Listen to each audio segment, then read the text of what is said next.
Welcome to Bad Gear, the show about the world's most hated audio tools. There are decisions in life you instantly regret. Today we are going to talk about the Akai MPC ONE. This 2020 hardware DAW is a dangerous pick for this show. I basically have no idea how to operate a real MPC. The 21st century feature overload based on ancient 80s workflows is not exactly ideal for my usual music tech speedruns, and its cult-like fanbase has little to no tolerance for noobs like me engaging in blasphemy against their sacred music production platform. At the first glance, is ticking all the "who put that iPad mini in a MIDI controller" boxes. Iconic pads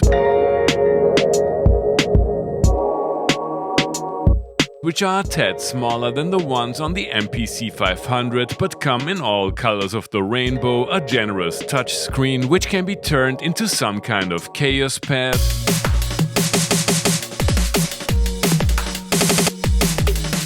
and classic features known since the MPC 60 like full and 16 levels,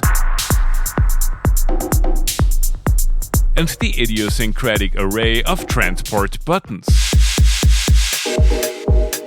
The main encoder doesn't have the authority of an 80s data entry wheel, but 4 Q-Link knobs allow for a more hands-on workflow.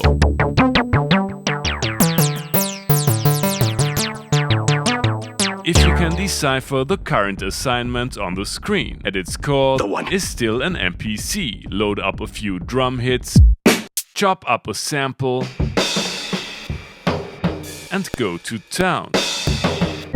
In case you want to do it the old school way, yes, you can sample. No, there's no phono input. Akai added a trap mode. And it goes without saying that samples can be played chromatically in so-called keygroups. Speaking of workflow, you will have to submit yourself to the law of the MPC, which is written in sequences with a maximum length of 999 bars. Up to 128 tracks are capable of triggering the aforementioned sample players, proprietary software instruments, and external gear using CV and MIDI. There are Audiotracks with somewhat usable Timestretching and a looper which are seriously limited by the unit's 2 gigs of RAM and its lack of disk streaming. AutoSampling is maybe the machine's greatest feature. Is a more than respectable sound generator. Drum synths,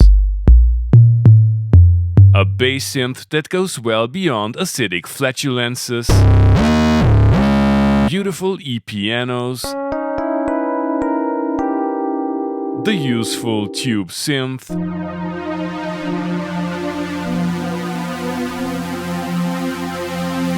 nice mellotron and string machine tones,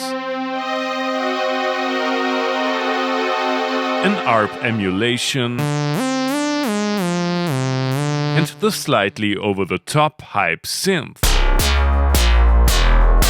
Keep in mind that the controls of these plugins tend to be strewn over many pages. You can assign external MIDI controllers, though. As we are talking about MIDI, I enjoyed using the Arpeggiator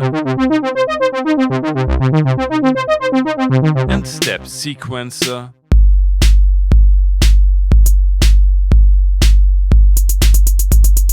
There's automation and a piano roll, which made me wish for a mouse. Believe me, I tried. Keeping track of what's going on is not always easy. Sure, a dedicated window lets you scroll through all your tracks, and there are countless pages for basic mixing duties for both the entire arrangement and the currently chosen drum program. The ample collection of FX plugins can be implemented using sends and inserts and offers mixing staples and more eccentric stuff. I didn't find a way to change playback direction of MIDI patterns, implement native P locks, and complex polymeters require you to mess with master tempo. Except for a few gigabytes of sample content, it runs the same software as its siblings. It does, however, differ in hardware features, and you will have to make do without multiple outputs, MIDI connectivity worthy of a real studio centerpiece, Wi-Fi, internal speakers, and batteries. There's an SD card slot, and the machine can act as a MIDI host, and feel free to roast me in the comments if I forgot your favorite feature. Classic ones are comparably affordable, and thanks to my dear friend Peter, who is probably the only interventional radiologist with a rose gold MPC. The MPC ONE not only builds on a strong legacy, but is also one of the closest things to a DAW you can find in the hardware world. Is it better than a laptop and a Focusrite Scarlett?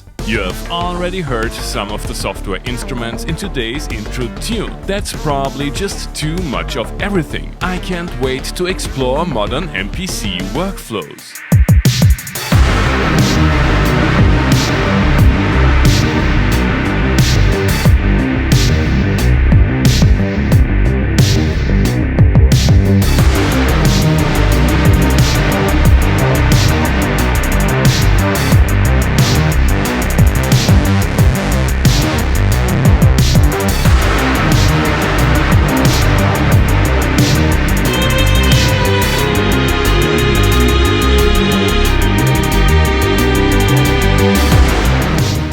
That worked better than expected. Although I found the first few hours of MPC use quite frustrating, the abundance of possibilities makes it easy to throw stuff at the wall and see what sticks. The pads are responsive and the machine only crashed once while programming this jam. Time to use the MPC as a DAW-less centerpiece and add some of the internal sounds for good measure.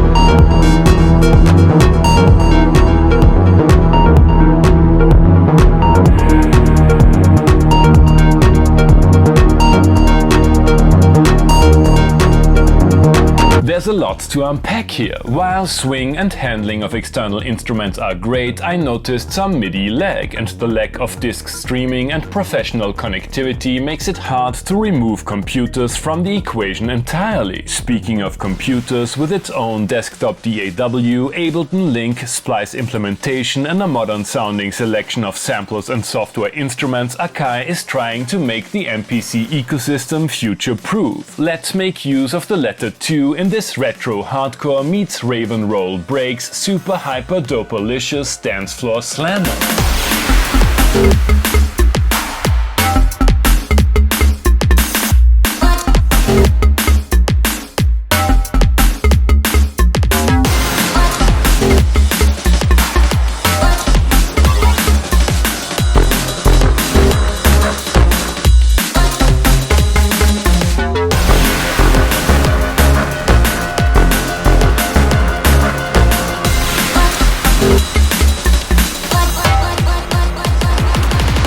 Verdict: MPCs are the pro tools of grooveboxes. They have become the industry standard in popular genres, and I assume it is very hard to imagine life without them once you put in the proverbial 10,000 hours. At the same time, the music tech landscape has changed profoundly. More innovative manufacturers are approaching hardware sequencing in new ways, and it seems like Akai tries to make up for it, let's call it conservative workflow, by turning their machines into a smorgasbord of features I personally prefer to have in a real computer-based DAW. However, when compared to an actual DAW, the most important feature of the one still is the complete and utter lack of access to social media, cat videos, adult content, and bad gear episodes. Thanks for watching and see you next time!